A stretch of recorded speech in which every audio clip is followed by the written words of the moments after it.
Hi, I'm Ben with Filthy Motorsports and Crawlpedia.com, and in this video I'll be going over differentials and differential lockers, as well as the different styles of differentials, and then we'll also cover some of the differences that you'll find between different brands of similar style differentials.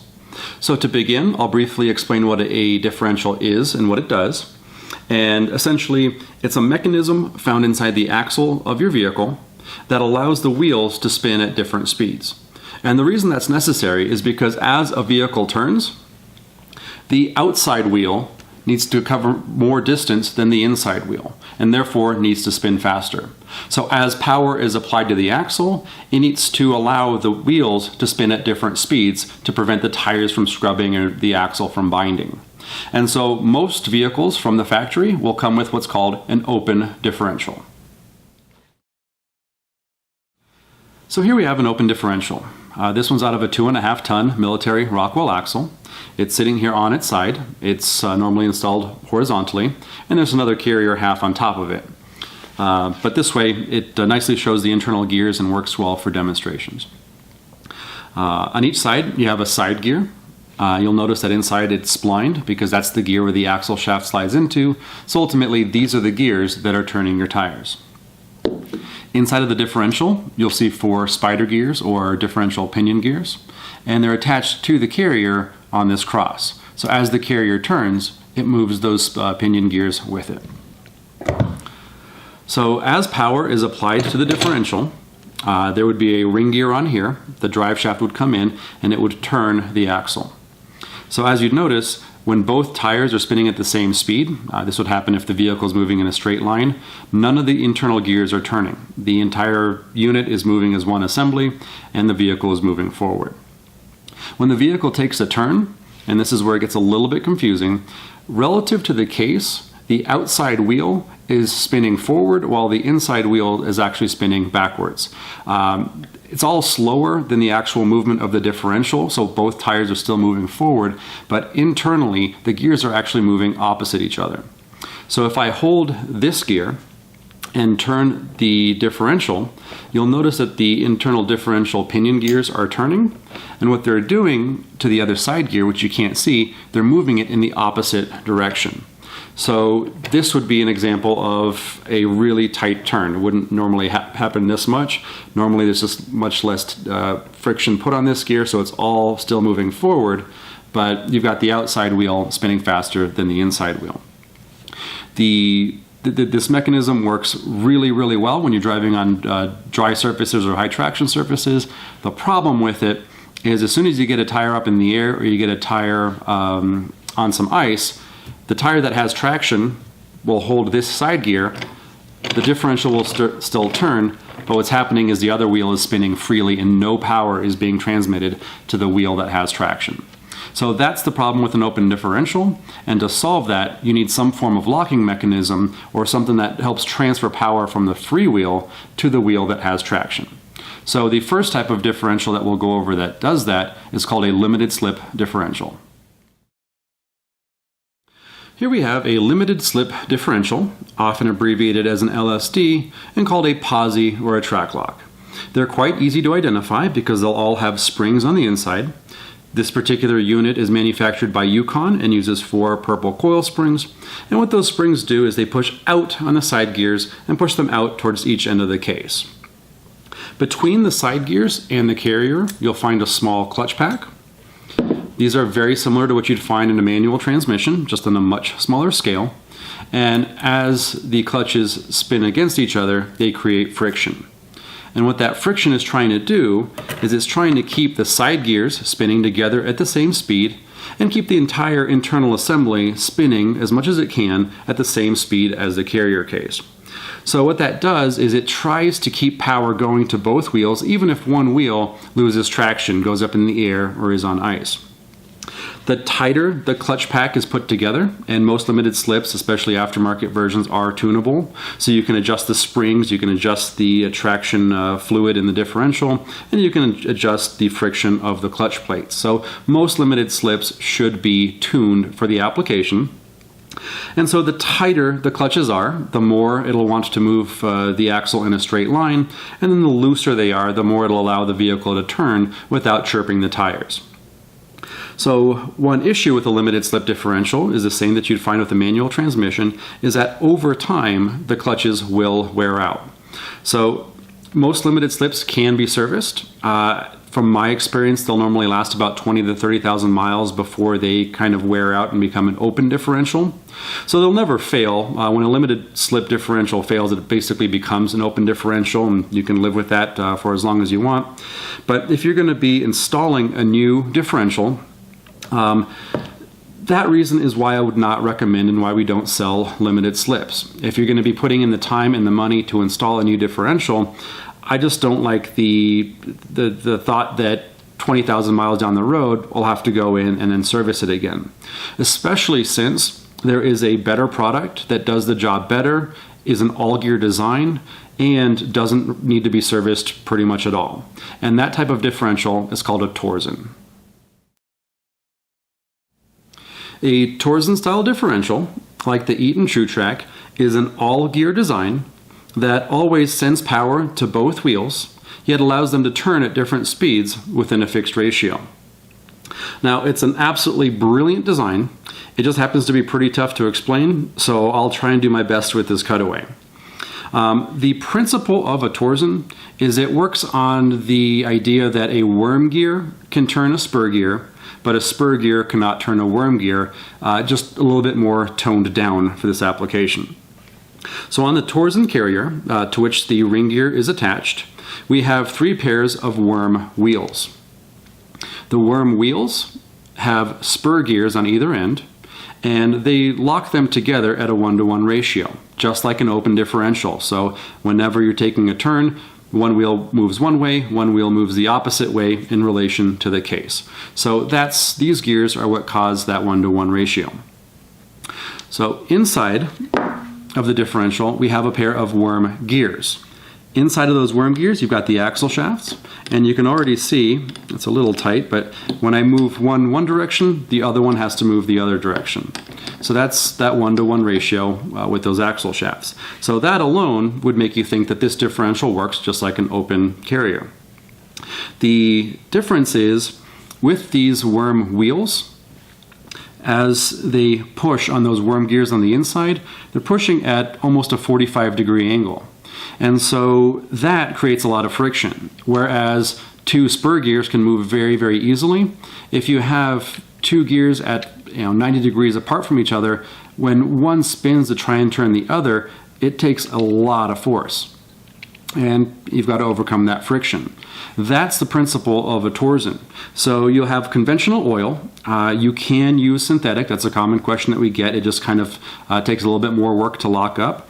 But when you've got one tire that's spinning freely and another one that has traction, they bind against each other because they're trying to move faster than that 1-to-1 ratio. When they lock up, these gears have a much harder time turning the internal gears, and it basically more or less turns the unit into a spool all by itself. No switches, no electronics, no clutches, nothing to wear out. It's simply just the friction and the specific angle at which these worm gears are connected. So without going into too much more detail, that's pretty much the function of a TrueTrac. When you've got one tire that's on ice and another tire that's on dry pavement, as soon as that tire on ice starts to spin and spin faster than that 2-to-1 or 1-to-1 ratio, it will bind up the TrueTrac and force the tire on the pavement to move the vehicle forward. So you're always getting power on both wheels. Now, one issue is because it's not exactly a worm gear and you can get them to turn each other, when you do get a tire up in the air, it will spin freely. So the solution to that is you do what the military does. All military Humvees use Torsen differentials front and rear. And when you get a tire up in the air, you push the parking brake or you hit the brake a little bit and push on the gas. And what that'll do is it'll trick that tire that's up in the air. It'll trick the differential into thinking that it does have some traction or some friction to it. It'll lock up the differential and you'll be moving forward again. So Again, you can see why this is such an amazing design, and this is by far and away our best selling differential for applications that don't require a selectable locker or a spool or a Detroit locker where, you know, it's an off-road only application. For trucks, for towing, for driving around town, this is the most reliable, the most effective, and it'll pretty much last the life of the axle. Use a good oil, install it correctly, and there's nothing to service or maintain. So pretty much across the board, almost for any application, the Torsen or Eaton TrueTrac is very, very highly recommended. So hopefully that helps explain how it works, and we'll move on to selectable lockers. Selectable lockers are differentials that normally act as open differentials, yet they've got an internal locking mechanism that, when engaged, will force both axle shafts to spin together, similar to a spool. So there's three common types. You have the manual aux locker, you've got the air-operated ARB air locker, we'll also show you the Yukon version called the zip locker, and then there's the Eaton E-Locker, that's an all-electric locker.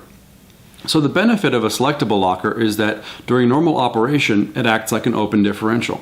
As soon as you get to a situation where you need the additional traction, you either pull a lever or flip a switch to engage the mechanism and convert the axle into a spool. When you're done, you disengage the locker and you've got an open differential again. We'll start by going over the air lockers in a bit more detail.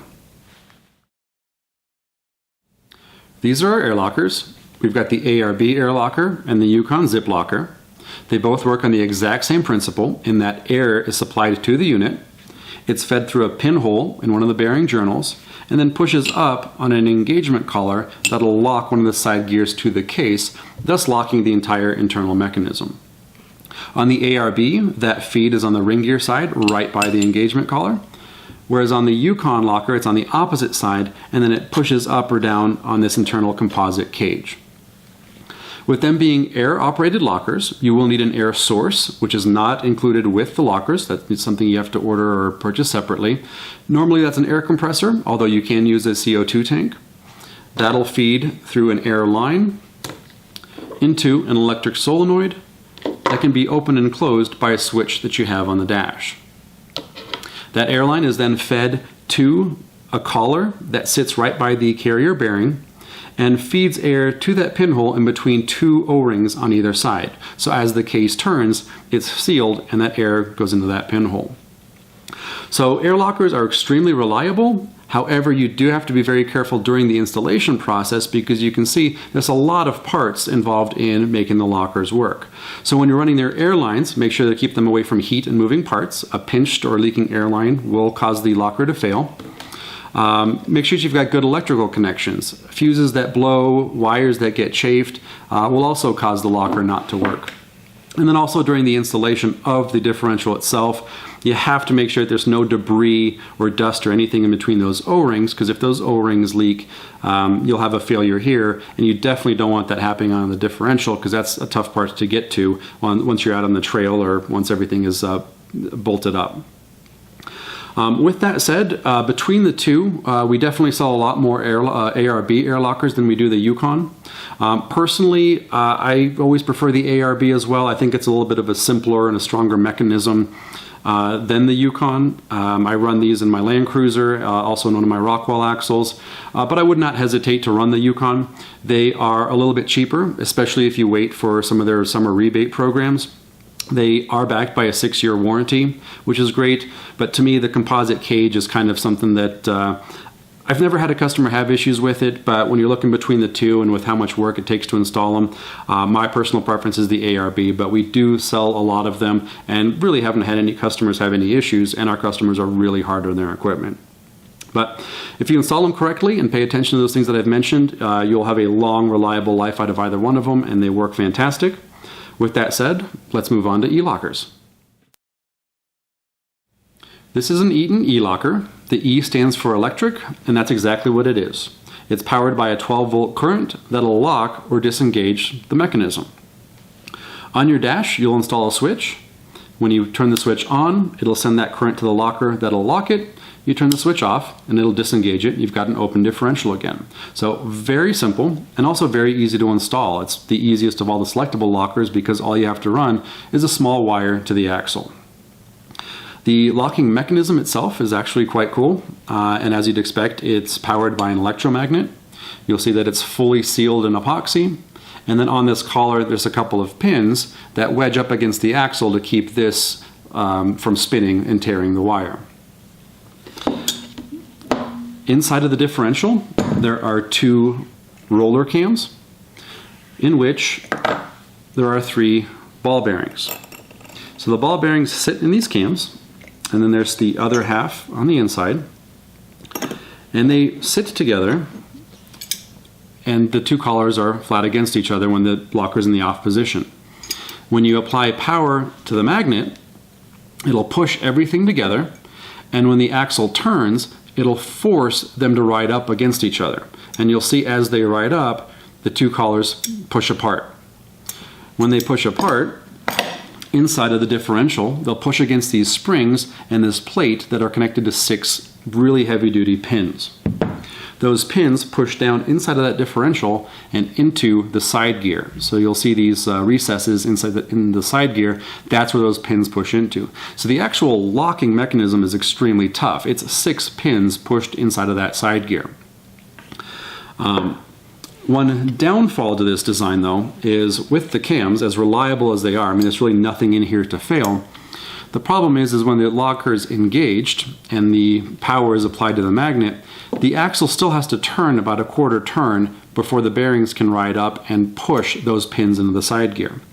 The other issue is that when you're moving forward and then you go to a stop and have to move backwards, the bearings have to move down to their resting position and then ride all the way back to engage in the backwards position. So this means that your tires will have to spin almost a full half revolution from forward to backward, which causes a little bit of slack. Now, the design is extremely reliable. You see that there's really nothing to fail other than possibly damaging the wire. However, because of that slack, this isn't a locker that I would recommend for a single-purpose off-road only vehicle. For that, I would recommend either the air locker or the mechanical locker, or even a Detroit locker that we'll cover in a little bit. But this is really the right choice for a street-driven, daily driver vehicle that occasionally needed some more traction. I sell a lot of E-Lockers paired with Eaton TrueTracs because they kind of make the ultimate combination for a truck, a TrueTrac in the rear and then an E-Locker up front that you can engage when you need it.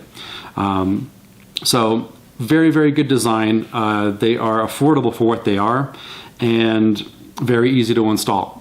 So for a street-driven vehicle, a daily driver, something you just need to put a little bit more traction into, I would highly recommend the Eaton E-Locker. So with the E-Locker covered, let's move on to the final selectable locker, and that's the manual aux locker. This is the aux locker. It is a manually engaging locker, so there's no 12-volt electrical supply or air supply needed to engage or disengage it. It's all done mechanically. You have a shift lever that you can mount on the dash or in your center console or on the floor of your cab, and then you route a cable from that to the axle in which the locker is installed. Inside of the differential, you'll notice we have this shift fork. When I move the lever from the open to the locked position, that fork moves inward. What it's doing is it's moving an engagement collar, very similar to the ARB air locker that I showed you. It's moving that engagement collar over one of the side gears, locking it to the case. That in turn locks all of the internal gears together and locks the axle shafts together. To disengage the locker, you simply move the lever into the open position. Now, the mechanical nature of this shifter is one of my favorite features of the aux locker. I just love being able to move it from one to the other and knowing what position the locker is in and knowing that it's actually done it. With an air locker or an E-Locker, you flip a switch and you don't know if you've got a fault or an issue. With the aux locker, you know which position it's in. Additionally, it can stay in the locked position indefinitely. So because there's no air supply or constant electric source needed to keep it engaged, when this lever is in the locked position, it can stay here pretty much forever. That means that the aux locker is either an open differential or literally a spool. It will stay as a spool and be just as reliable. The shift lever has this locking collar that keeps the lever in either position, and then for additional security you can spin down on that shift knob and that'll keep your dog from coming in and accidentally moving that into the locked position when you're driving down the highway. When you're ordering an aux locker, you do have to measure for a shift cable. Keep in mind that these are not very flexible, so you got to make sure that you get nice long winding curves, and that of course keeps the shifter moving smoothly. There is some leniency in the length of the cable that you order, but if you order the wrong size, don't worry about it. We offer a free exchange on those. The aux locker also comes with its own differential cover, a very heavy-duty cast iron differential cover to which that shift fork is attached. So you get a free differential cover with all orders. Also, aux makes what's called their drive-away lock, and this is a great tool. We include these free with all aux locker orders, and it works well as a redundancy. So if the aux locker cable gets damaged or torn, you can remove the cable, bolt this in, and it pushes the locker into the locked position. So they call it the drive-away lock because if you have a failure, you can still drive away with this mechanism. Or forget about the shift lever and the cable. If you want something really small and compact, you can run just the drive-away lock, and you'll just have to mechanically move the differential from open to locked whenever you need to. So that feature, the fact that it can stay in either position for long periods of time, and also you have that positive engagement, makes this locker ideal for trucks or vehicles used in oil and gas or ranching or mining, or if you've got a snow plow, because it'll stay in that locked position. It's also very well made. I believe actually almost all of the components in this are made within the US. We've had very good luck with aux working with them. We've sold many of these units without any issues. So if you're looking for a selectable locker and you like the features that we've just gone over here, you cannot go wrong with the aux locker. It's highly recommended. With that said, that takes care of selectable lockers. So let's move on to the Detroit locker. The Detroit locker is probably the most well-known type of differential locker. It's been around for what seems like forever, has a really good reputation, so much so that the Detroit locker name gets used synonymously with a differential locker. So there's a bit of confusion there. I get a lot of customers asking to order Detroit lockers, not knowing how they work or what their benefits and drawbacks are. And realistically, a Detroit locker is not really a differential at all. It has no internal differential gears. It is sometimes called a gearless differential, but in my opinion, it works far more like a spool with a bit of a fuse function to it. So let's take a look at how they work. The Detroit locker is made up of 3 wheels that have these radially cut ratchet-style teeth on them. They are all pressed together. There's 2 springs from each side pushing these together. So in its resting position, when power is applied to the Detroit locker, it's immediately sending it to both wheels equally.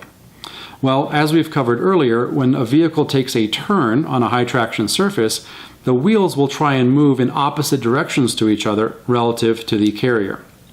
So when that happens, you get this differentiating force where the axle shafts are trying to push in opposite directions, and what that'll do is it'll force one of these side gears to ride up on internal cams. You'll see them here. It'll ride up on those internal cams and skip a tooth. And then it'll skip another tooth as long as it needs to in that turn. So what's happening is the differentiating force in a Detroit locker, or the function in a Detroit locker, is actually disconnecting one of the axle shafts entirely.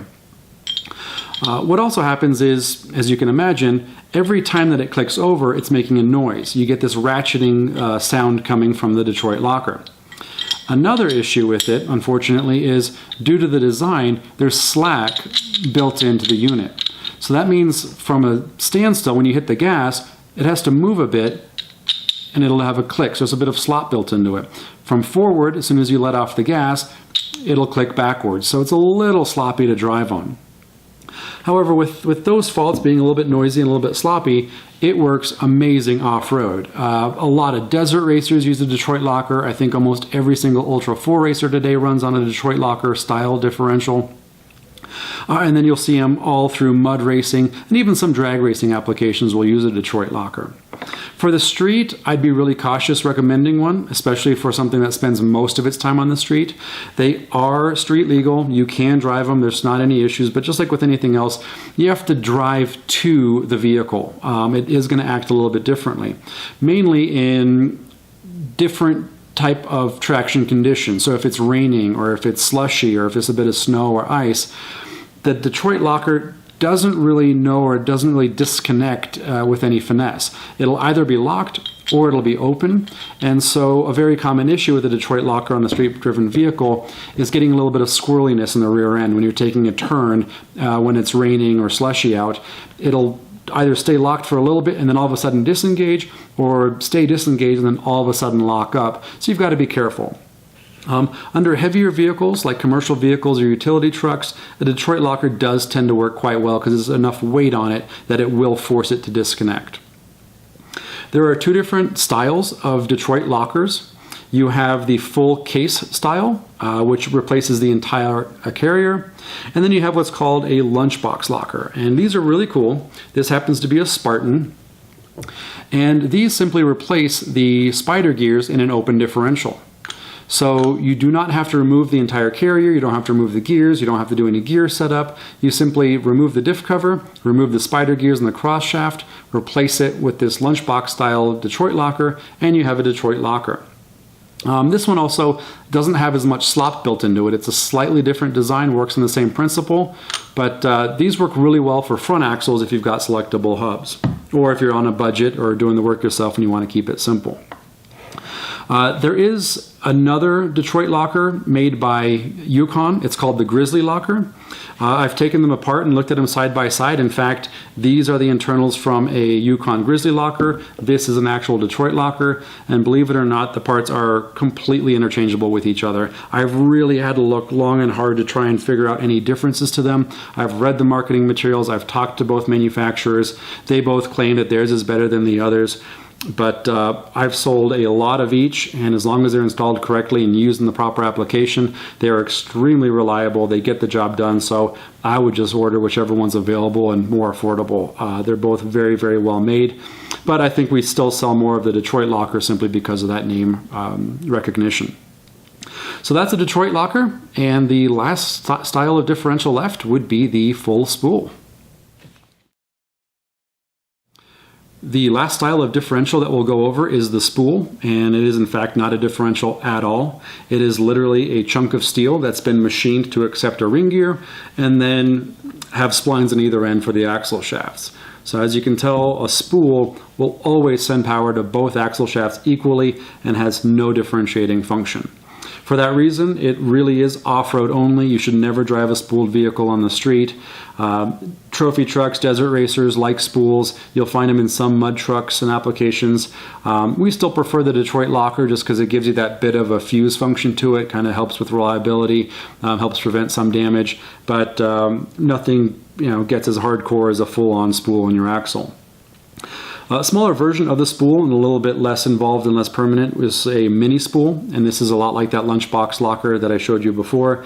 This just goes in and replaces the spider gears in an open differential, so you don't have to remove the carrier at all. You just remove the diff cover, remove the spider gears and the cross pin, put the mini spool in, and you've got a spool. And what's nice about that is if you decide that you don't like it or it's not working out for you down the road, you can always pull this out and put the spider gears back in and have an open differential.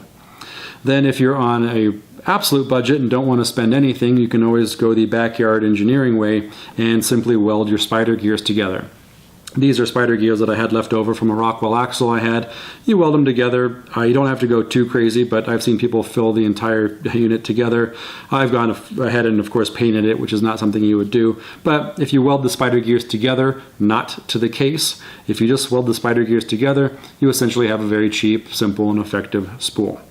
So even in off-road applications, I would still only recommend a spool in the rear. Up front in a solid axle application, there is just way too much binding, and a lot of times if you're out in the trail, even if you've got a selectable locker engaged, it's really hard to make tight turns, which is why a selectable locker is a great choice for trails, particularly up front. So the spool should never really be used up front. If you need something, go with a Detroit locker or a Spartan lunchbox locker style, and then pair that with the spool in the rear. But with spools covered, I think we've gone through all of the major types of differentials that we offer. I know that this video has probably become quite long, but hopefully you've made your way through it and I've answered all the questions you have. Just like with our other videos, if you've got any questions, feel free to leave a comment. You can always email me at ben@filthymotorsports.com. Check out our websites, filthymotorsports.com, crawlpedia.com. And as always, thanks for watching.